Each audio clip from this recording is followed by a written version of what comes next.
Okay, let's unpack this. We're taking a deep dive today into a source that gets incredibly personal, raw, and ultimately really empowering. Yeah, exactly. Our guide for this journey is the book I Found Out I Had Breast Cancer on My Lunch Break by Sherletta Denise Germain. That title alone just hits you, doesn't it? It really does. It Yeah. just perfectly encapsulates that jarring, surreal moment when, the absolute ordinary collides head-on with something completely life-altering. Right. And Charletta's book is just such a powerful exploration of navigating that collision all through her own lived experience. Absolutely. And our mission in this deep dive really is to move through her story, not just, recounting it, but really extracting the potent insights. Like, what are the core lessons here about resilience when your whole world just stops? Hmm. About fighting for yourself within these really complex systems, especially when you're facing maybe unique barriers. That's huge. And about the absolute necessity of finding and leaning on your community. And maybe even how profound pain can somehow be transformed into lasting purpose. We'll start right there, right at that moment of diagnosis, the sheer shock of it all. Okay. Then we'll explore the critical journey of self-advocacy in healthcare, which is a theme that resonates so deeply, I think, particularly within communities that often face those systemic challenges. Yeah, for sure. We'll definitely delve into the vital and sometimes, let's be honest, taboo importance of addressing mental health and grief. So important. Uh-huh. We'll discover the unexpected, really life-saving power of community support, her soul tribe, as she calls it. Love that term. Yeah, it's great. And finally, we'll look at how Sherletta took this immense struggle and really forged a powerful legacy from it. And for you listening right now, this isn't just, one person's story totally removed from your own life. Charletta's journey offers what she calls a survival toolkit. Think of it maybe as a blueprint, kind of packed with relatable aha moments and these really hard-won lessons that can speak to anyone facing unexpected hardship or maybe navigating overwhelming systems or, simply trying to find their footing after life has thrown them off balance. Absolutely. So listen for the insights that resonate with your own life or maybe illuminate the path for someone you care about. Let's dive into that moment everything changed. Yeah, that initial shock, the way she describes it, it's almost physical in its impact. Yeah. Before the diagnosis, Sherletta was really in a phase of rebuilding. Yeah. She'd just gone through a pretty bitter divorce. Yeah. And was settling into a new role as an executive assistant who was at a large consulting firm in St. Petersburg, Florida. So it felt like a step forward, a feeling of getting back on track. Right. New chapter starting. And that new job came with a significant geographical shift. You mentioned St. Pete, but she was commuting from North Tampa, right? 23 miles one way. Exactly, 23 miles. And she highlights this because it wasn't just about the miles. It really shaped practical decisions, particularly about her healthcare. Oh, so?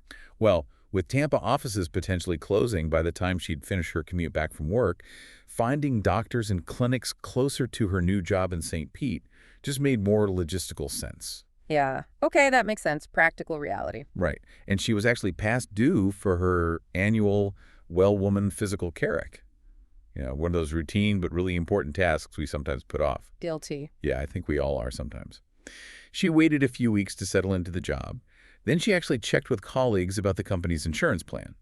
Finding out it was solid and pretty straightforward gave her this sense of relief. She even writes she felt like she was winning by having good coverage. Okay, good. So she chooses Dr. Ginobili's OBGYN office, which was part of the Baycare system near her new workplace. And the description of the office itself is interesting. She calls it intentionally designed like a sanctuary. Yeah, soft teal walls, warm brown wood trim, plush chairs. Even the ceiling was painted sky blue with cheerful images, birds, butterflies, clouds, quotes, all meant to ease anxiety during exams. It really underscores how much the environment in healthcare can impact a patient's emotional state, doesn't it? Absolutely. A small thing, but it matters. So she meets Dr. Ginobili, who she describes as an older white woman, came highly recommended from Baycare. Okay. Sherletta found her really efficient, compassionate, excellent bedside manner, and importantly, a good listener. The exam starts off totally routine. Measurements, blood pressure, urine sample, into the patient room. The usual stuff. The doctor steps out, comes back with a medical assistant. And the familiar, almost ritualistic process of a pap smear and pelvic exam begins. Okay, standard procedure. But then things take a turn. Exactly. During the breast exam, specifically on the left side, Dr. Ginobili's hands slow down. And this is where the routine just veers off course. That moment of pause. Yeah. Dr. Ginobili asks about previous mammograms, noting there weren't any in her file. And Sherletta admits she hadn't had one. She mentions feeling, chagrin. Like acknowledging she'd let it slide. Yeah, a sense of chagrin, especially given her own background in healthcare, which she mentions later. Such a relatable moment, isn't it? Knowing you should do something for your health, but life, work, everything just gets in the way. Totally. So how does the doctor react? And this is key, like you said. Instead of judgment, Dr. Ginobili apparently smiles with understanding. Hmm. She immediately recommends the routine blood work and a mammogram. And crucially, she offers to get the 3D mammogram done that day, right downstairs in the same building, highlighting that it was quicker and less painful. Wow, okay. Convenient? Very. But now this is where, logistics, or maybe you could even say fate, kind of intervenes. Okay. Sherletta hesitates. Her work calendar is packed. Doing it that day would, in her words, throw the whole day off kilter. The pull of work responsibilities. I get that. Totally. So she guardedly agrees to schedule it for later, thinking, within the next week or so. She leaves the office feeling like she'd taken a positive step for her health, but completely unaware, as she puts it, just how big that step really was. But wait, she doesn't just leave, does she? The story takes another turn. No, exactly. She goes down to the radiology department downstairs, still with the intention of scheduling the mammogram for later. Okay. She meets the receptionist, Haley described as petite, strawberry blonde hair, friendly, but looking a bit frazzled. Haley checks the schedule and sees that, hey, nobody's actually waiting for a 3D mammogram right then. And she offers to squeeze Sherletta in right now. Whoa. Okay, so the universe is kind of pushing her towards this. Right. That's exactly how Sherletta describes her internal reaction. A shrug, a thought like, was the universe just that on my side today? Quick calculation. Okay, why not? I'll be done in like 15 minutes, right? Famous last words. Almost. Kind of, yeah. Haley confirms it would be quick. She gets a little notification gadget, sits down, and the wait is literally only 2 minutes. She hands the device back, hastily undresses for the procedure. And the mammogram itself. It goes smoothly, no unpleasantness, all done in less than 12 minutes. She's actually impressed by the efficiency of the whole thing. But she mentioned something significant here, something she didn't do. Yes. And in retrospect, it stands out. She notes it didn't even occur to me to mention the periodic twinges of pain I'd been feeling in my left breast. Wow. Yeah. Hindsight is 20/20, I guess. It just highlights how we can sometimes overlook or even normalize subtle signals from our bodies until something really definitive forces us to pay attention. Exactly. So the mammogram was on a Tuesday. 48 hours later, Thursday, she gets the call back. Uh-oh. Yeah, she needs to come back for a diagnostic mammogram. They'd found something, a lump. Then, just a few days after that, another call, this time from Dr. Ginobili's office, ordering further testing, a needle biopsy, and this time at a different facility. Okay, so the concern is definitely escalating now. Oh, yeah. This is the point where that vague uneasiness really solidifies into dread. As she writes, my heart sank. I knew something was wrong. She describes this whole period as a whirlwind of additional mammograms, jumbled thoughts, and growing uneasiness. I can only imagine that feeling, just the snowball effect of tests and worry. Right. And the diagnostic mammogram confirms the radiologist's initial suspicion. There's an invasive-looking lump, and it's showing signs of spreading. A needle biopsy is the next step to determine if it's benign or malignant. Her realization at that moment is chilling. I had no idea my life was about to change forever. Wow. So the biopsy appointment, she goes into detail about that too, right? Incredibly vivid detail. It's scheduled near family in St. Petersburg, so her Aunt Linda and Cousin Lena actually join her for support, driving separately, but just being there. Presence matters. And she describes this medical office as, again, very intentionally designed. Tranquil, calculated for calm, elegant granite and marble finishes, soft lighting creating an ambience of luxury, even oversized plush seats, thoughtfully spaced for privacy. She calls it discretion worthy of presidents. Interesting contrast, that luxury feel in a potentially terrifying situation. Yeah, maybe trying to counteract the fear. And then she's introduced to the charge nurse, Michelle. She describes her as a beautiful African-American lady who just exuded warmth and confidence. Michelle's presence, her graceful steps, and a real smile immediately put Sherletta at ease. It really highlights the impact of that human connection, that compassionate interaction, especially in such a stressful medical setting. A good nurse can make all the difference. Absolutely. Nurse Michelle prepares her, takes her to a private room, instructs her to undress and sit comfortably. Her voice is described as soothing and clear. She explains the procedure. Sherletta will be awake, partly so the radiologist can ensure chain of custody. That's that exactly. Basically, making absolutely sure the samples taken are handled and tracked correctly every step of the way, from the patient right to the lab. No mix-ups. Gotcha. Important detail. Yeah. And Sherletta notes this explanation actually gave her some semblance of control, which is huge in that situation, even if she wasn't sure she actually wanted to watch or see anything. Right, just knowing the process helps a bit. She writes that Nurse Michelle's bedside manner was just spot on. Even through Sherletta's mental haze, Michelle navigated the conversation with warmth and patience, answering blank stares with clarity and professionalism. Sherletta emphasizes customer service was evident. That's a powerful statement about the care she received there. It is, and even the changing area, designed with care for comfort and dignity, reinforced this feeling, making patients feel valued and respected. Little things adding up. But despite the calming environment and the compassionate staff, the emotional weight must have been immense. Undeniable. Taking off her shirt and bra, still reeling from the shock, she thinks, I should feel something. Tears start to form. But she shakes her head, trying to hold it together. Not now, she tells herself. I needed to keep myself together. She just sits there waiting, bracing herself for what's next. God, that waiting must be awful. The biopsy itself. The procedure to confirm the suspected breast cancer. She says the room felt surreal, despite her own medical background, all the sterilized instruments, the precision. But seeing the petri dishes and sample cups just amplified her anxiety. I bet. She notes the quiet hum of machines, the rustling sounds, careful movements, and assistant labeling samples meticulously. The clinician spoke only briefly, their focus entirely on the process. How was she positioned? She was positioned face down on a table in a machine, with her breast secured to minimize any movement. The radiologist then extracted 6 samples. She describes feeling basically nothing more than a pinch each time the needle went in. Okay, so physically, not too bad at that moment. Physically, yeah, but emotionally. She's lying still, and she's watching on the monitor as they prepare containers for each sample. The tissue is scanned, providing a digital image right there. She's watching, quiet, kind of fascinated, she says, and then she sees it. Sees what? A pattern in the samples that she describes as too obvious to ignore. Oh, wow. She makes this almost detached, peculiarly banal observation about the normal fat tissue. It looked pale, like chicken fat. But the other samples, they looked different. Striped, irregular, almost unnatural. And she knew, right then. Right then. Watching those images before any official results came back, my heart sank, she writes. I didn't need a pathologist to tell me what I already felt in my gut. At that moment, I knew my life was going to change. Just wow, seeing it visually like that, the weight of that impending diagnosis must have just pressed down incredibly hard. Yeah. Even before the formal confirmation, she understood she was standing right on the threshold of this uncertain, completely life-altering journey.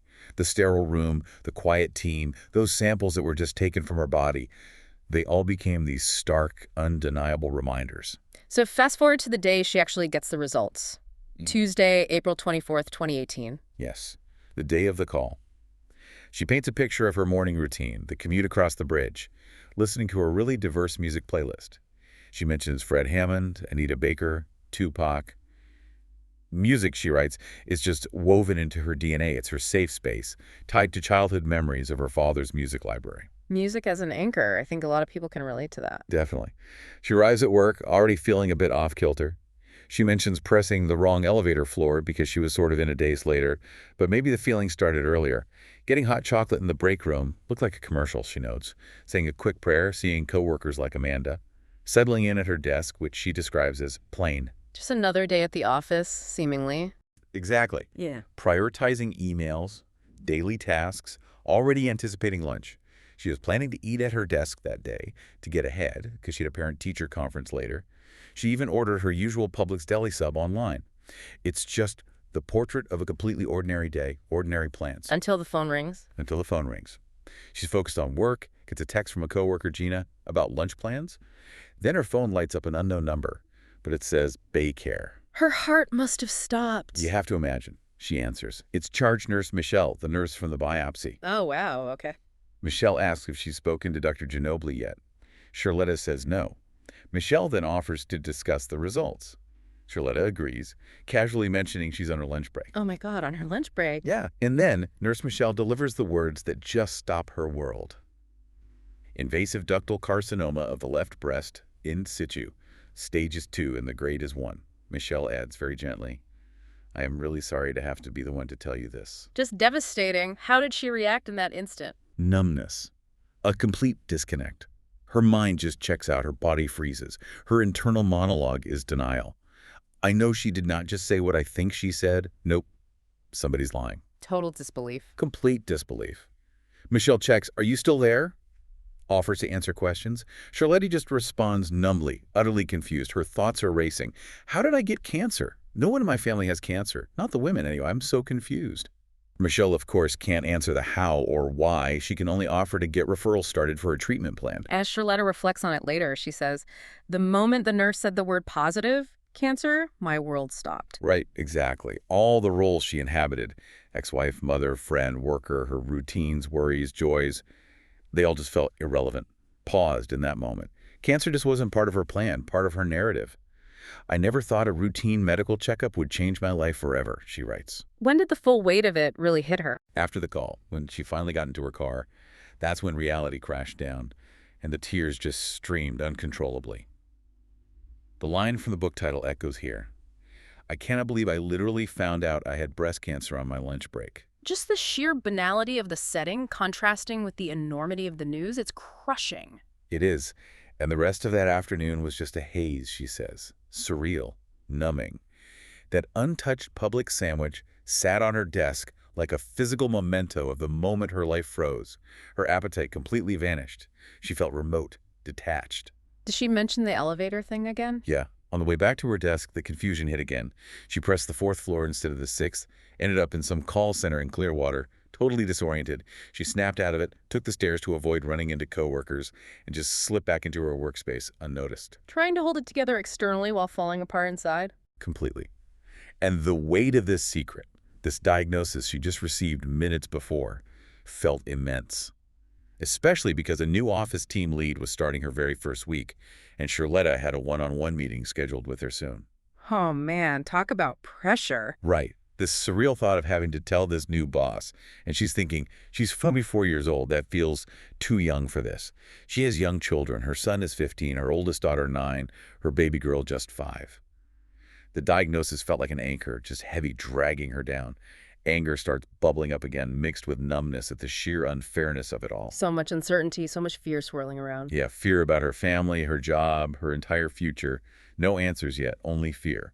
She wanted to scream, she wanted to disappear, but she knew she had to pull herself together. The practical demands wouldn't wait. Exactly. A desk full of executives depending on her, that hour-and-a-half drive home still ahead, and then parenting duties.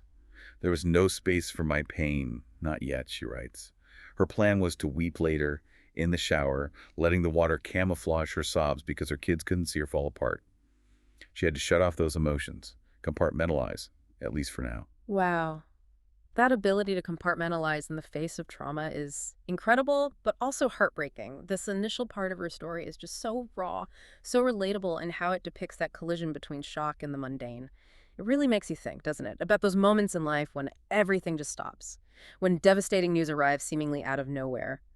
For you listening, have you ever faced a moment where life just paused like that, where you had to put aside immense fear or pain just to get through the next hour, the next task? And navigating that initial shock, that numbness, is really just the beginning, isn't it? Sherletta's story quickly pivots to the next critical phase, actually navigating the healthcare system itself and the absolute necessity of self-advocacy. Right, because the diagnosis is one thing, but then you're thrown into this whole new world of appointments, decisions, jargon. Exactly. She describes the period leading up to her surgery as being pushed into a maelstrom. Just a whirlwind of consultations, major decisions, getting second opinions. Information was just piling up, and it felt like something new was constantly cropping up, making it, in her words, impossible to hold together. I can imagine feeling completely overwhelmed. What was the first big decision she faced? The type of surgery, basically lumpectomy versus mastectomy.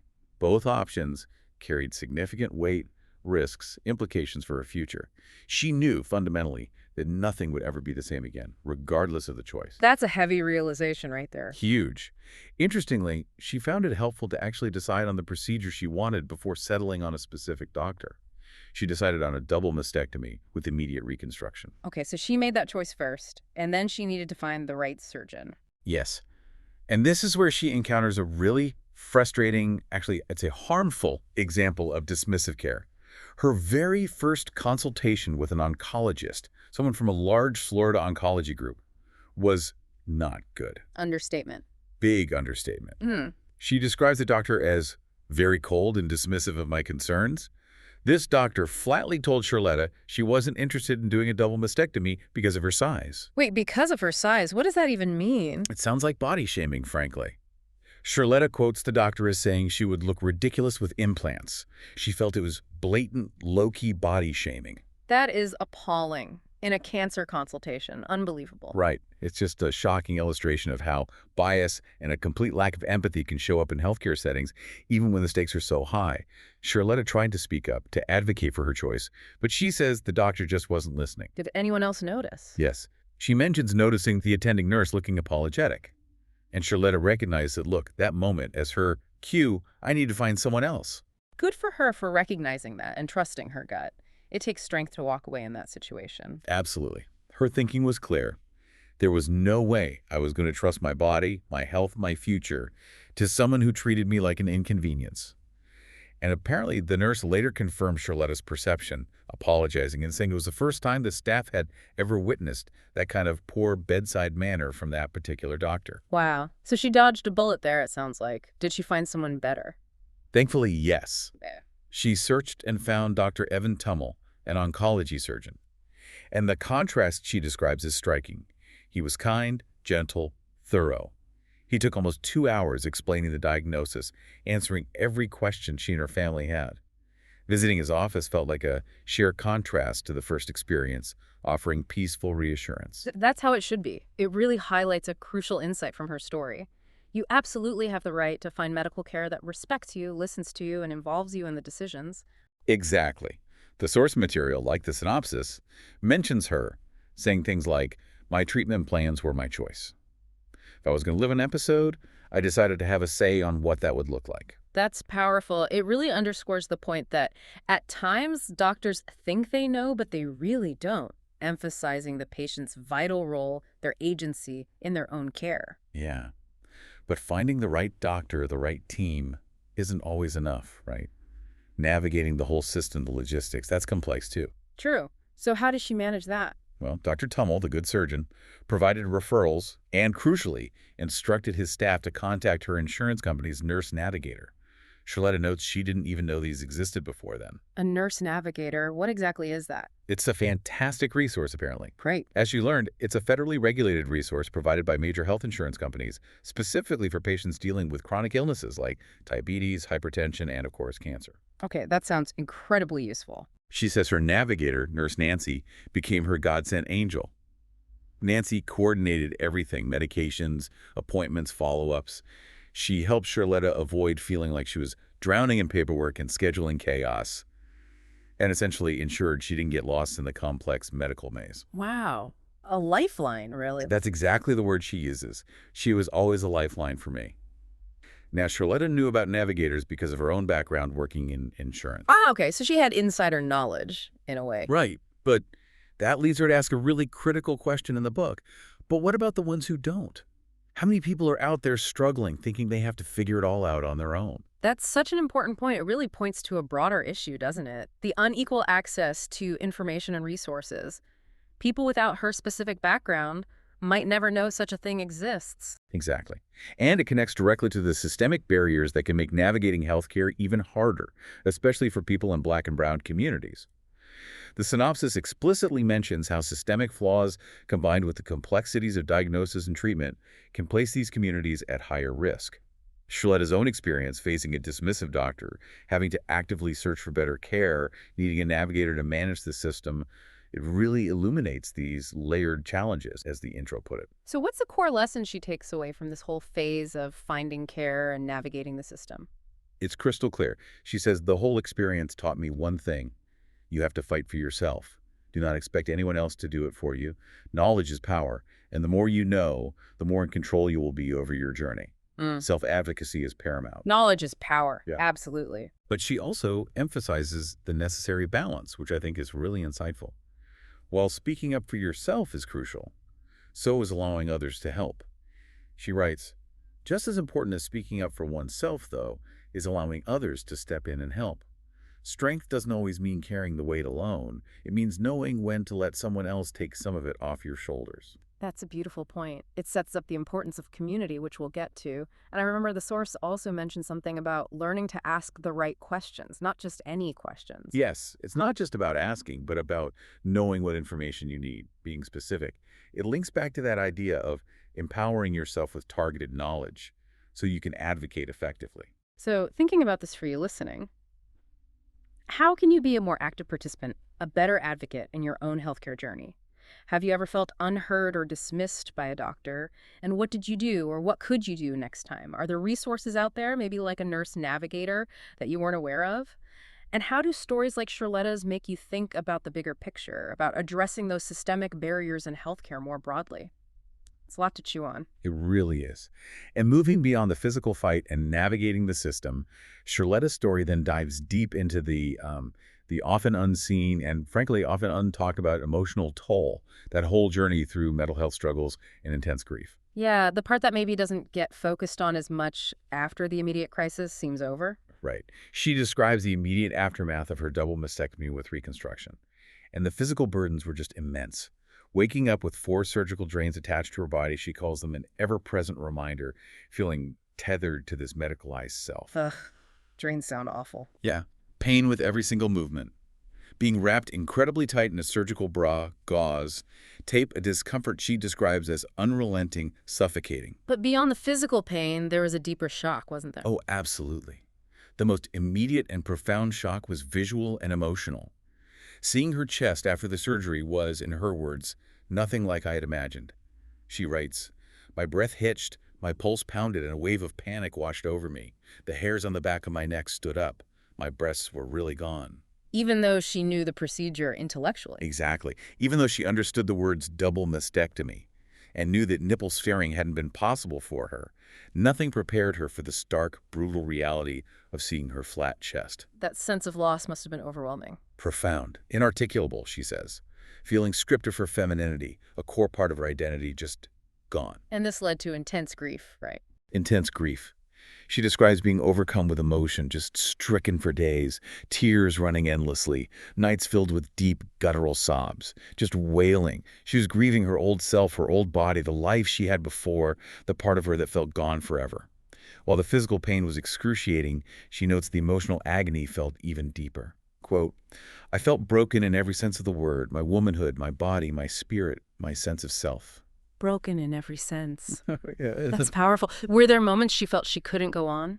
definitely. She talks about genuinely dark days where she didn't think she'd make it, the weight pressing down so heavily.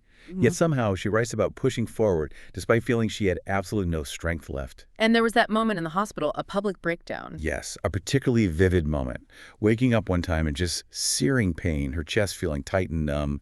She describes it as her body grieving its own loss, her nervous system just in shock. And she screamed loud. A nurse rushed in. Sherletta was hurting, angry, confused, realizing in that moment that knowing versus experiencing were two very different things. She was just choked on sobs. The nurse, thankfully, was kind and patient, checked the clock, and then offered to call the chaplain. Did she accept? She hesitated, especially feeling angry towards God in that moment, but she agreed. The chaplain came, sat with her, allowed silence, offered comfort. They prayed together. And despite her anger, she writes that she needed his presence. The prayer felt like a lifeline, brief but powerful. Even in anger, seeking that connection. Yeah. Lingering questions still haunted her. Who am I now? How do I move forward? What does this mean for my future? She still felt lost, but maybe less like she was drowning after that prayer. She emphasizes that surviving, even with the cancer caught early, didn't mean she didn't mourn, right? Absolutely. Grateful to be alive, yes. But the aching grief over the loss was undeniable. That internal battle she describes between putting on a brave face for the world and collapsing under the sheer heaviness of it all, the trauma of the drastic physical change, she recognized deeply that she needed help beyond just physical healing. And her background helped her identify what was happening emotionally. Yes, her healthcare background helped her recognize the difference between sadness and clinical depression. And she knew this was deep. She knew she needed therapy. Physically, she was barely functioning. The pain made lifting a simple plate difficult, cooking was impossible, driving was limited. She also mentions nerve damage and neuropathy from the surgery, causing loss of sensation in her fingers and upper extremities. The synopsis highlights this too. On top of that, she wasn't healing properly, which required multiple additional surgeries because of complications like tissue death, necrosis, and even sepsis, a severe infection. Her body was just utterly exhausted. My goodness. Physical and emotional devastation. Completely. Emotionally, she felt like she was drowning. Mornings were the worst. Tears often start before she even lifted her head off the pillow. Movement felt like wading through cement. She was juggling all these roles: mother, employee, patient, and just a struggling woman trying to adapt to a new body. Everything felt different. Her body, her identity, her life. The path ahead was uncertain, but she was determined. She had survived, and she was here to tell the story. She really dedicates a lot of time to unpacking grief itself, doesn't she? Oh, yeah. A significant part of the book. She describes grief as unruly, unpredictable, sometimes gentle, sometimes relentless, sometimes feeling like it would just swallow her whole. How did it manifest for her? Physically and emotionally. She couldn't eat. Food tasted like nothing. Her appetite vanished. She just wanted to sleep all the time because reality felt too heavy. Her soul felt drained. She felt numb, detached, like a stranger in her own skin. Tears were a constant companion in the shower, in the car, alone, even with others. She'd cry herself to sleep, wake up, repeat the cycle. Despair hovered constantly, whispering about old childhood traumas, making her feel like this pain was her destiny. She felt weighed down like lead, or like she was experiencing a sudden drop. As she puts it so well, grief is not a straight road.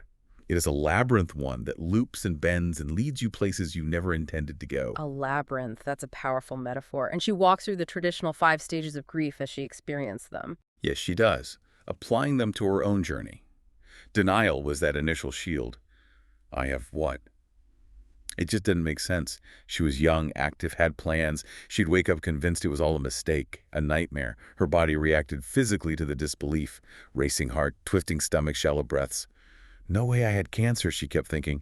Convinced the doctors were mistaken, maybe the records got switched, hopeless whispers started creeping in. If I have breast cancer, that means I will die young. This clashed terribly with her faith, making her question God's promises about her purpose. She felt like mud, she says. Her children needed her, and she was terrified of facing the same fate as her own mother, who died young. Denial just gripped her fiercely. But after denial, Anger followed quickly, and it was blazing, raw. She describes clenched fists, an aching jaw, heavy shoulders. She was angry at her body for betraying her, angry at the world, angry at God. Why me? She screamed. What had she done to deserve this? She screamed into pillows, let tears fall freely, slammed her fists, cursed at the ceiling. Her deep involvement in church made the feeling of abandonment even worse, feeling abandoned again by her faith when she needed it most. did she try to reconcile that anger with her faith? She recalled a sermon about anger, often stemming from misunderstanding, and how seeking understanding from God could diffuse it. But honestly, she didn't want understanding then. She wanted answers, right now. She realized the deepest root of her anger was with God himself. Understandable. What came after the anger subsided a bit? Bargaining emerged, usually late at night when the rage had settled somewhat. God, if I make it through this, I promise I'll take better care of myself. If I survive, I'll be more grateful. If you give me another chance, I'll do better. Making deals with the universe? Exactly. She describes this as prayer coming from a dormant, really raw space in her soul. She acknowledged how long it had been since she truly spoke to God, even noting that the profanity she sometimes used wasn't meant disrespectfully. It was just her raw need for answers, for dialogue. She asked for forgiveness, pleaded for strength, thanked her ancestors. Exposing herself like this, being that vulnerable, allowed for a shift. She started asking for the tools to forgive herself. She tried to consciously allow God control, recognizing that trying to maintain control herself was ultimately an illusion and incredibly stressful. There felt like an ease, she says, in surrendering that control compared to the constant stress of worrying. Her body clung to hope, bargaining even in her dreams, trying to rewrite reality. But she kept practicing letting go, accepting that control as an illusion. That's a profound shift. But then came depression. Yes. And she writes, the depression did not announce its arrival. It was silent, insidious, dangerous. It crept in like a fog, dimming the light from her world. There were days when her limbs felt too heavy to even do basic things like laundry. Getting out of bed became a monumental battle, a complete lack of will. She felt isolated, even when surrounded by people who loved her. Her own voice felt foreign. She barely recognized herself in the mirror. The world lost its vibrancy. She lost interest in everything she used to love: music, conversations. She'd just stare at her phone, unable to respond to messages. Basic tasks felt insurmountable. And she experienced this deep exhaustion that no amount of sleep could fix. She knew definitively this wasn't just sadness. It wasn't just grief. This was depression. And this is where she sought professional help. Absolutely critical. She emphasizes being treated by both a psychiatrist and a psychologist. This is really important. Her cancer journey apparently unlocked deeply suppressed childhood traumas, leading to a diagnosis of complex post-traumatic stress disorder, or CPTSD. CPTSD, how is that different from regular PTSD? CPTSD is often linked to repeated or prolonged trauma, frequently stemming from childhood experiences, rather than a single traumatic event. For Sherletta, the cancer experience seemed to bring these older, unresolved traumas flooding back. Okay, that makes sense. So the dual approach to treatment. Yes. The psychiatrist prescribed medication which she clarifies didn't fix everything but was essential in keeping her afloat, managing the biological and chemical aspects of the depression and trauma. The psychologist guided her through talk therapy, helping her untangle the complex web of trauma and process the overwhelming emotions. She explicitly credits this division of care: psychiatrist for medication and biological support, psychologist for emotional processing and therapy, with literally saving her life. It provided a lifeline, she says, allowing her to breathe until she was strong enough to stand on her own again. That's incredibly important for people to hear, that seeking professional help, sometimes multiple kinds, is essential and life-saving. Did she gain any perspective on the depression itself later? She did. Looking back, she recognized it not as laziness or weakness, but as a form of profound, necessary rest for a soul that had been carrying immense burdens for so many years, a time for her system to shut down and recover. Wow, that's a powerful reframe. And eventually acceptance. Eventually, yes, but she stresses it did not arrive as one big aha moment. It came slowly, gradually, in small increments, noticing a beautiful sunrise, truly hearing a moment of laughter, feeling the warmth of an embrace. Her shoulders literally started to soften, her breathing deepened. She gained a deeper understanding of her own body, realizing how it was trying to communicate with her all along. How does she define healing now, after going through all that? Her definition is key. Healing is not about forgetting the pain, but learning to carry it differently. Grief, she learned, inevitably shapes you. It doesn't necessarily have to shatter you. Grief transforms you. And she consciously allowed herself to be transformed by the experience. Cancer didn't break her, she feels. It actually reforged her into something stronger. Unleashing all those pent-up emotions felt surprisingly phenomenal. She found new ways to love herself, her changed body. She learned that joy and sorrow could, in fact, coexist within her. Practicing gratitude became a daily anchor. And facing those multiple surgeries, she discovered wells of strength and resilience she never knew she possessed. That's incredible growth. Did she reflect on the mind-body connection through this? Deeply. She talks about the body-spirit connection. How the body physically holds emotions, fear knotting the stomach, anger creating tension, sadness dampening energy. The spirit absorbs these impacts, bends under the weight, but doesn't have to break. Our emotional state directly affects the spirit's movement. When consumed by negative emotions, the spirit dims. But by acknowledging, breathing through, and simply feeling emotions without needing to define or judge them, the spirit can lift. That's really insightful. And her willingness to share this whole journey, the grief, the depression, the CPTSD diagnosis, seeking professional help, it really confronts the taboos that often surround mental health, especially in communities of color, right? Absolutely. The synopsis directly points to how secrets and suppressed emotions in Black and Brown communities can potentially contribute to disease, and emphasizes the need to release them for true healing. Sherletta's story is a powerful act of breaking those silences. Her openness about needing both a psychiatrist and a psychologist is huge. Yeah, and her own wrestle with faith, which we'll touch on more, kind of hints at the complexity, right? Having vulnerable conversations about mental health can be tough in communities where faith is incredibly strong, but maybe professional mental health care is viewed with suspicion or even seen as a lack of faith. Exactly. Her journey powerfully demonstrates both the absolute necessity and the possibility of seeking that help, regardless of those external or internal pressures. Her raw honesty about the mental and emotional toll after trauma is just so important. For you listening, when life delivers a heavy blow, how do you cope? Are your coping mechanisms really serving you in the long run, or are they maybe allowing things to fester? Are there resources out there, perhaps professional help that you could explore, even if it feels challenging or maybe even taboo in your specific community or family? Charletta's story is such a potent reminder that seeking help is truly a sign of strength, not weakness. Definitely. And one of the most vital threads woven through her entire story, providing so much of that strength, is the life-saving power of community, which she so affectionately calls her soul tribe. Yes. I love that term. How does she define it? She introduces it with a really clear distinction. She says, there's a real difference between the people you're born into and the people who choose to walk beside you. A soul tribe, for her, is something bigger, something divine, and something sacred. They are the people who show up when life knocks the breath out of you, standing in the gaps you didn't even realize needed filling. Standing in the gaps, that's beautiful. So they didn't just help her, they supported her in a deeper way. Much deeper. She says her soul tribe didn't just offer help, they literally carried her. They held her together in her absolute weakest moments, constantly reminding her she wasn't alone. My soul tribe, my STs, weren't just there for me, she writes. They carried me. Wow. That's profound support. Does she mention any challenges related to this, though? Yes, and it's a poignant detail. She talks about the painful reality of cancer-related head fog or chemo brain, which caused some memory loss. This included forgetting the names of some of the very people who helped her so much. That part stings the most, she writes. Oh, that must be heartbreaking. Yeah. But she refuses to let the disease take away the memory of how these people made me feel. She expresses eternal gratitude, even asking anyone whose name she might have forgotten to charge it to my head and not my heart.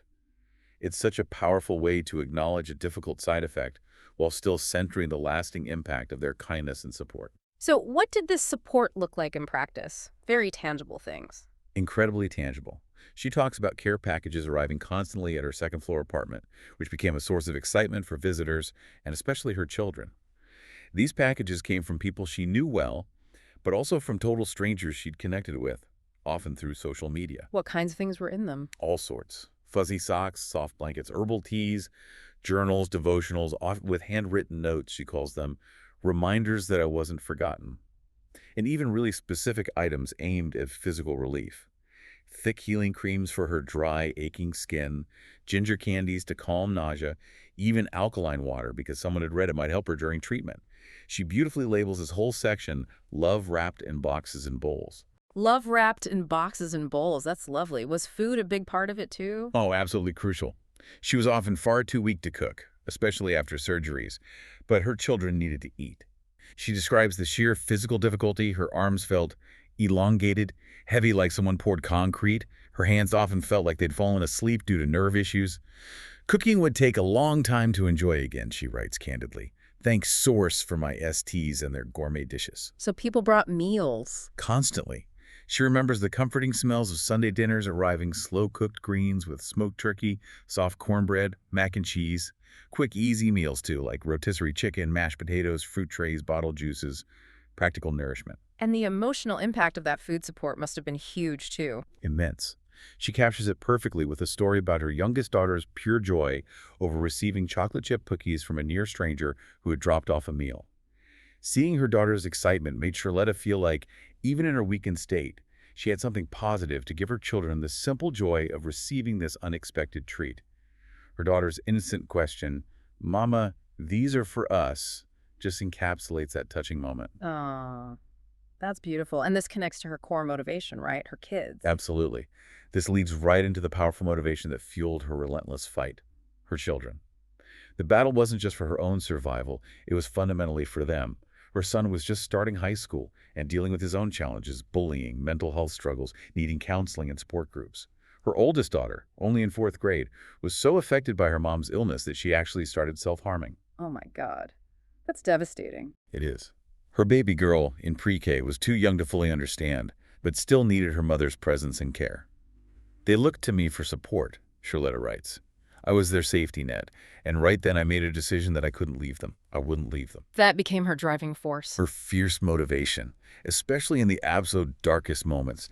She describes lying in bed after her 4th surgery, her body just wrecked, not healing properly, facing serious risks of necrosis and sepsis, and she was staring at the ceiling with one thought burning in my mind: they need me, I have to make it. The idea of her children growing up without her was simply unthinkable. The thought of them ever wondering if their mama gave up, not a chance, she resolved. Over my dead body, literally. She fought through immense pain, nausea, hair loss. She fought because they needed to see her win. This section is titled Fighting for My Babies. Wow. That's powerful determination born from love. Did this experience of receiving support connect to her past at all? Yes, profoundly. She connects the incredible, unwavering support from her soul tribe to healing deep, long-standing childhood wounds. Specifically, the trauma of losing her own mother when she was just 1 year old and subsequently growing up feeling like an orphan. Ah, okay. So that feeling of abandonment was a core wound. Exactly. That pain lingered throughout her life, and the cancer diagnosis seemed to amplify it. Therapy had taught her that abandonment leaves these holes in us, fueling questions about our worth and fostering a deep-seated belief that people will inevitably leave. But the cancer experience, paradoxically, forced her to see a different truth. People stayed. That's a huge realization. Massive. They stayed when she was bald, when she was sick, when she felt she had absolutely nothing left to give them in return. They filled those old, empty spaces with unwavering support, people she knew her whole life, new connections from social media, complete strangers. They literally stood in the gap in ways she never knew she needed, proving through action that love and connection can heal even the oldest, deepest wounds. Did support come from unexpected places too? Yes. A particularly moving example she shares is the unexpected, powerful support that came from Flint, Michigan. The city she had left years ago, a city often portrayed negatively in the news. Even though I left Flint in the early 2000s, she writes, Flint never let me go. Wow. How did Flint show up for her? She describes Flint folks as strong, friendly, loyal, solid. Suddenly, fundraisers started popping up, organized by people she hadn't spoken to in years. Messages poured in. The city, despite all its own challenges, just wrapped its arms around me from afar. This experience taught her a profound lesson. Home isn't just where you live, it's where your people are. That's beautiful. Home is where your people are. Yeah. She recalled trying to run away from Flint as a child, not because she hated it, but because she felt a need to escape something back then. She moved to Florida partly longing for a connection with her mother's side of the family. But through this whole cancer journey, she learned definitively that blood doesn't define family. Love, presence, and showing up, that's what defines family. Her soul tribe, spanning from Florida all the way back to Michigan, proved this truth over and over. It wasn't just friends and family, though, right? She mentioned the medical staff, too. Yes, she makes a point to highlight the crucial support she received from many members of the medical staff at Baycare Health System. Aside from that one awful initial oncologist encounter, she writes that the staff generally saw her not just patient. Team members talked to her like a person, not just a diagnosis. Any specific examples? She remembers one specific nurse who, seeing her struggle, gently adjusted her invisible crown, brought her items before she even had to ask, and rubbed her back when she was feeling nauseous. She didn't have to do any of that, Sherletta writes, but she did. She also mentions her good surgeon, Dr. Tummel, checking on her post-surgery even when it was his day off. That kind of kindness, she reflects, it matters. Reminds you that even in a hospital gown, you are still somebody. She titles this section, The Hands That Held Me. The hands that held me. That says it all. It shows how acts of kindness from caregivers can be a part of that soul tribe energy, too. Absolutely. Looking back, she knows without a doubt that her soul tribe was instrumental in her survival. A love that saved me, she calls it. Not just physically, she clarifies, but emotionally, mentally, spiritually, and certainly financially. They were there in the big moments and the quiet ones, the texts, the meals, the prayers. They wove this incredible safety net around her, catching her every time she felt like she was falling. Her gratitude is palpable, and she has a message for listeners too, right, based on this experience? Yes, really powerful call to action, actually 2 calls to action. First, for anyone listening who might be in the fight right now, dealing with their own battle. She says, if you're reading this and you're in the middle of your own battle, you are not alone. She urges them, people want to help you. Let them hold you up when you can't hold yourself. Let them remind you that you are loved, that you are worthy, that your life matters. It's okay to accept help. That's such an important message. It can be hard to accept help sometimes. And the second call to action. That's for those of us who might be on the sidelines, watching a friend or a loved one go through something difficult. Her advice is direct. And if you're someone standing on the sidelines, watching a friend or a loved one go through something hard, be there.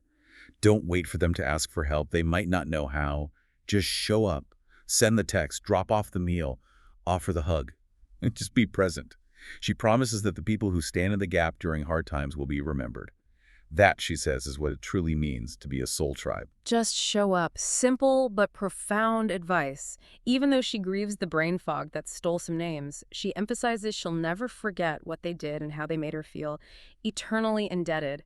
It makes you think, who is in your essential support network right now? Your soul tribe. How are you nurturing those vital connections? And maybe just as importantly, how can you proactively step up to support others who might be struggling, becoming part of their soul tribe? Exactly. And that leads us beautifully into our final exploration in this deep dive. Sherletta's remarkable transition from simply surviving her ordeal to actively building a legacy, the conscious process of turning her profound pain into a powerful driving purpose. Right, because healing wasn't the end of the story for her. Not at all. She makes it incredibly clear that healing wasn't just about her body recovering physically. She says, it was about piecing together the shattered fragments of my mind, heart, and spirit. She knew intuitively that she had to heal her mind too, not just her body. It wasn't a straight road, she emphasizes again. It was twisted, with dark valleys and only occasional glimpses of light. Recovery, she realized, came before remission. It was a process, not a fixed destination, and she had to fight for it every single day, starting with her mindset. How did she start that mental and spiritual healing process? She describes searching for internal peace, for anchors, craving stillness amidst the chaos of treatment and recovery. Meditation was initially really difficult for her. She fidgeted, her breathing felt shallow, like only 40% capacity, she estimates, and silence actually felt foreign, even hostile at first. But she kept at it, trying to listen for an internal anchor she could hold on to. Did she find anchors elsewhere too? Yes, significantly in nature. She writes about driving across the Howard Franklin Bridge in Florida, or just standing on the shore of the Gulf of Mexico, letting the salt air sting her face, the wind whip around her, the waves crash nearby. In those moments, she felt affirmations being etched into the sand by the waves in her footprints. You are still here. You are still standing. You have work to do. Don't leave your children like your mother left you. Forgive. Forge forward. I love you. The sun warmed the cold spaces inside her. In those moments by the water, she knew she was truly alive, not just surviving. The fight wasn't over. It was shifting. Nature is therapy. That's powerful. But she's also dealing with a lot of external noise, right? Advice from everyone. Oh, totally overwhelmed by it. There was the constant hum of instructions, statistics, potential side effects coming from her doctors. And then, on top of that, all the suggestions from well-meaning friends and family. Try this diet, avoid that food, you absolutely have to do this specific thing. It felt like chains, she says, pulling her thin, scattering her focus. Too much, she writes. I wasn't whole. I was scattered. So how did she find her own path amidst all that conflicting advice? Desperation kind of led the way, combined with an unexpected opportunity. She felt like a child wanting to run away from it all, but the battle was internal. Then the COVID lockdown happened. And that forced stillness, that break from the usual external pressures, actually provided the space she needed to escape mentally and explore differently. Interesting how that period impacted people in such different ways. What did she explore? She fell down a rabbit hole on YouTube, she says, searching for answers beyond the standard medical textbooks and survival rate statistics. She discovered metaphysics, neuroscience, various holistic healing techniques. For the first time, she writes, I found metaphysical studies that spoke to me in a way nothing else had. What kind of things resonated with her? Embracing this new knowledge was transformative. She learned about energy centers in the body, like chakras and meridians, concepts often found in Eastern traditions. She explored the deep connection between the mind and body. She even looked into how physical objects like glass, copper, and certain stones could potentially hold energy, connecting her to the stories of the earth. Healing, she began to realize, wasn't just about medicine and procedures, it was also profoundly about intention. So this knowledge shifted her perspective, gave her back some control. Exactly. It fundamentally shifted her perspective and gave her a new sense of agency, something she could actively control amidst the chaos of recovery. That knowledge pulled me from the abyss, she writes. It gave her something new to hold on to, something she could influence within herself. She started consciously listening to her own intuition, her own body's signals, instead of just the external noise, paying attention to what truly felt good, what nourished her body and spirit.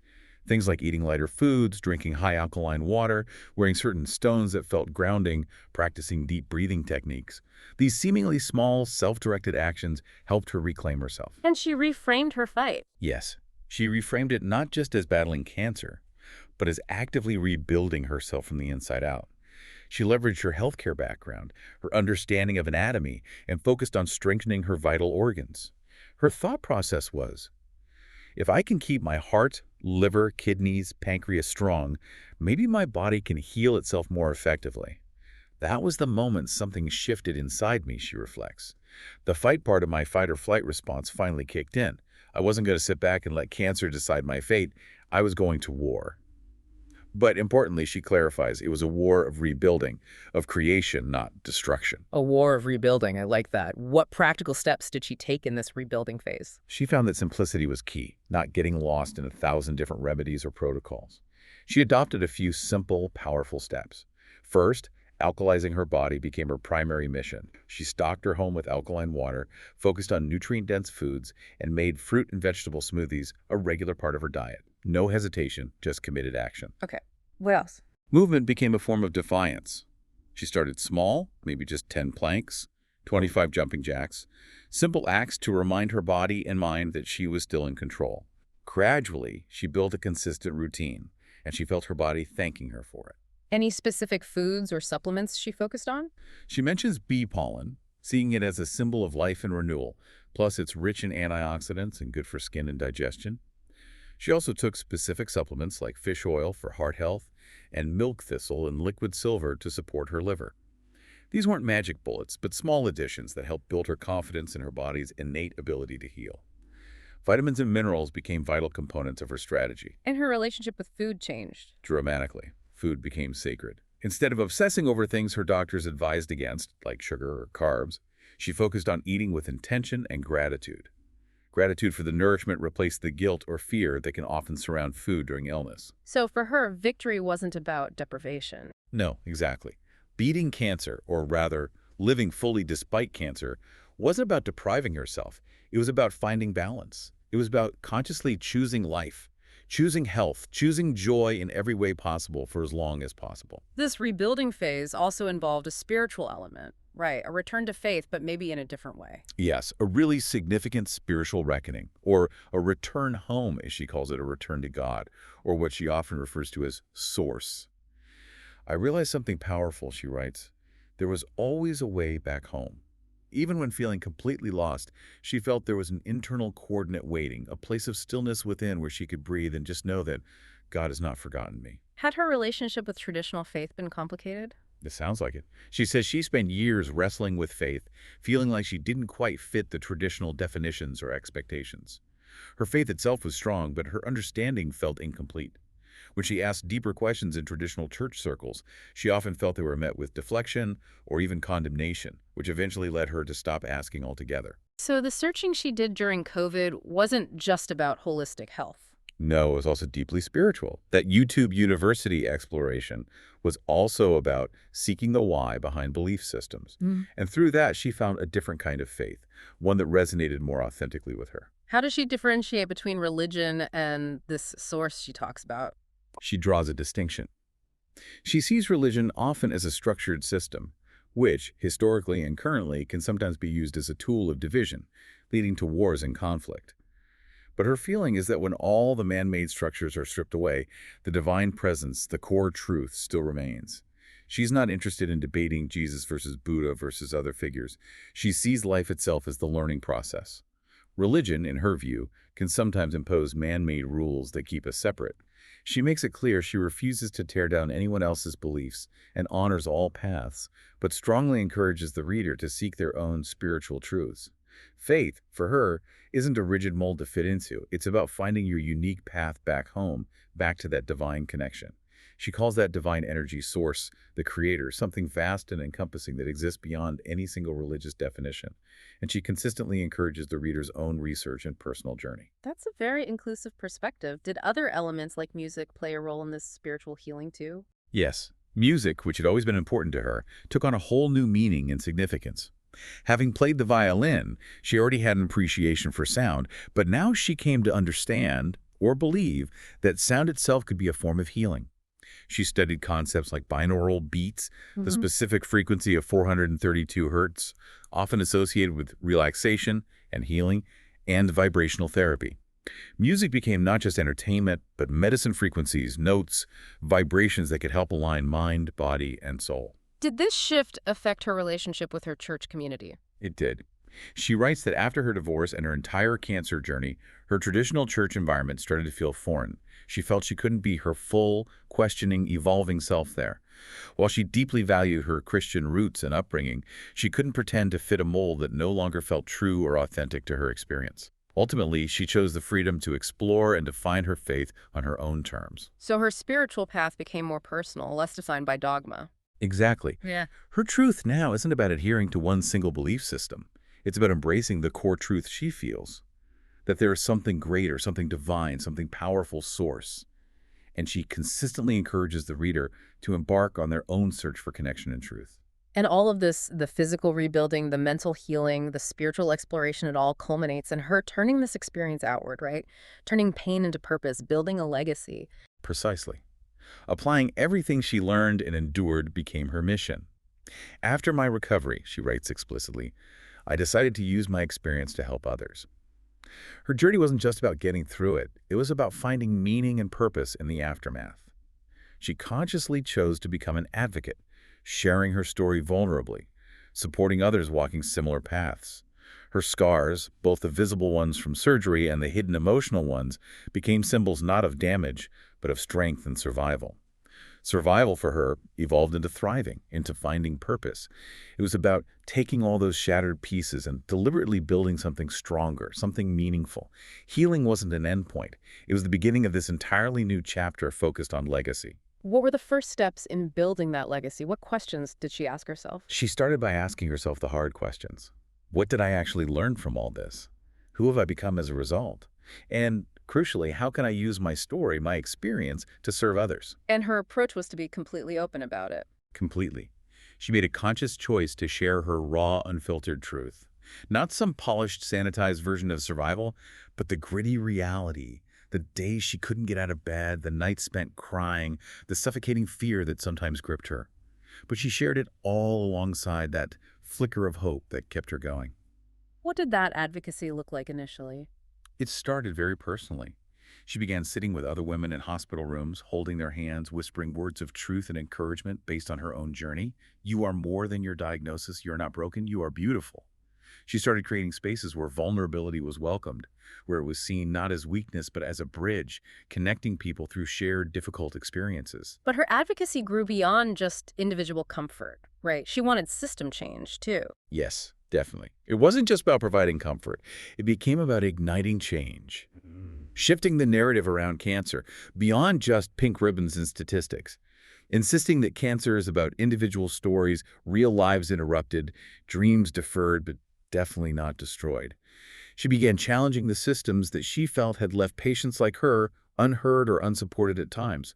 She started speaking to community groups, organizations, healthcare professionals, pushing for tangible change, advocating for better resources, including crucial things like financial literacy support for patients, and advocating for services that address the whole person, the whole life impacted by cancer, not just the disease itself. That holistic view of healing again. Exactly. True healing, she learned and now teaches, encompasses the whole person and their entire life circumstances. So her mission expanded. How did she operationalize this? Turn it into a toolkit? Yeah, her hard-won knowledge literally became a toolkit she wanted to share. She now teaches self-advocacy skills specifically for navigating medical settings and understanding complex health information. She shares practical survival tips focusing on anchoring fundamental practices like the ones that helped her rebuild, rather than just trendy self-care fads. She became a vocal advocate for financial literacy within the breast cancer community, recognizing the huge burden financial stress adds. She uses her social media presence and her own podcast platform to share stories, resources, and connect people. And significantly, she joined the board of Sisters Network Tampa, a nonprofit organization specifically focused on educating, supporting, and uplifting Black women affected by breast cancer. Her nonprofit work, she says, is now fueled by my passion. This whole arc is her journey from survivor to legacy. From survivor to legacy, that's powerful, and community remains central to this legacy work too. Absolutely central. She emphasizes again and again that healing doesn't happen in a vacuum. Healing does not happen in isolation, she states firmly. Healing happens in the community. It happens through telling our stories, even when our voices shake. It happens by showing up for each other as fellow warriors. It happens in those moments of raw honesty, in creating spaces where pain can be acknowledged, seen, heard, and where our truths are held safely. She shares her story, she says, not for sympathy or applause, but for connection, believing that our stories gain power when they're shared, not buried. And she has a direct message for the reader, her beloved reader, as she calls them, about their own story. Yes, a really powerful, almost benediction-like conclusion. She urges the reader, don't let your pain be the end of your story. Let it be the beginning of something beautiful. No matter what struggle they're facing, illness, loss, heartbreak, any hardship, she insists. Your story matters. Your voice matters. Your existence matters. Use it. Share it. Be the light for someone still lost in their shadows. You don't need to have it all figured out or present a perfect facade. You just need to be real. That's incredibly empowering. How does she see her own transformation now? She fully acknowledges she is not the same person she was before cancer, and that's okay, she writes. She feels she is more compassionate, more courageous, more alive, more amazing, and she extends that affirmation directly to the reader. And so are you. You are a phenomenon. Never forget that. Wow, what a message. Her concluding thoughts really reinforce that healing is a lifelong journey, not a destination. We are constantly shaped by moments of trial and triumph. All these chapters, the scars, the survival, the growth, they all add to our narrative of resilience and hope. By sharing our stories, we weave this collective tapestry of strength. We become more than just survivors. We can become advocates, voices, lights for others. We lift each other up, challenge norms, redefine what it means to truly live. Your story is powerful, she reiterates. Your experiences are valid. Your journey is uniquely yours. Embrace it, share it, and let it guide you toward a future filled with purpose, passion, and endless possibilities. It really boils down to transforming pain into power, struggles into stories of hope. Exactly. The world, she believes, needs our unique voices, needs our healing, needs you. She encourages walking forward together, hand in hand, recognizing that tomorrow isn't promised, but today offers opportunity. What's her final legacy message? How does she leave it? It's one of deep gratitude, acknowledging that expressing gratitude fully is something that requires conscious practice. She encourages finding moments of joy daily. She genuinely wants her story to fuel the reader's own path towards joy and abundance, no matter what diagnosis or hardship they might be facing. She emphasizes her own imperfection, and that nobody is perfect. Accepting our flaws is part of becoming imperfectly perfect. She admits it was incredibly difficult, that there were times of very little hope. But the more she accepted that cancer was just a diagnosis, not her entire identity or destiny, the stronger she became. And then she makes this incredible declaration, I really found my superpower through a breast cancer diagnosis. Wow, her superpower. Yeah. She knows it might sound cliche or even crazy, but for her, it's profoundly true. Cancer, paradoxically, allowed her to face death squarely, and in doing so, truly find life. To move past just existing day to day and truly come alive. It wasn't the end of her story, she insists, and it doesn't have to be the end of yours. Her final call to action, let's go build something beautiful. Let's go build something beautiful. What a way to end. So we've really taken a deep dive today into an incredibly powerful personal story, haven't we? Tracing Sherletta Denise Germain's journey right from that shocking moment of getting a cancer diagnosis during her lunch break. Right through the demanding physical and emotional fight for healing, the absolute vital importance of advocating for yourself within the healthcare system. The profound, truly life-saving strength she found in her unexpected community, her soul tribe. And ultimately, that conscious, deliberate choice she made to transform immense pain into a purpose-driven, impactful legacy. Yeah. We've explored those hard-won insights, this sort of survival tool she offers. The power of advocating for informed, compassionate care, the absolute necessity of validating and addressing mental health struggles and grief, especially after trauma. The life-saving strength found in building and, importantly, leaning on your soul tribe. And that deliberate process she undertook of rebuilding and finding balance, finding her own path, even when everything felt completely shattered. And that final thought from her is really striking, that she discovered her superpower through her cancer diagnosis, finding life and purpose right there in the face of death. Her story makes you reflect deeply, doesn't it? So we want to leave you, our listener, with this thought to mull over. What challenge have you faced, or maybe are you currently navigating right now, that might actually be revealing your hidden superpower, your unique strength? Yeah, how can you embrace that strength, that resilience that's often forged in hardship, to perhaps build something beautiful and meaningful in your own life, or maybe for those around you? It's a powerful question to consider. Thank you so much for joining us for this deep dive today. We really invite you to carry these insights with you and reflect on what resonated most powerfully from Sherletta's incredible story.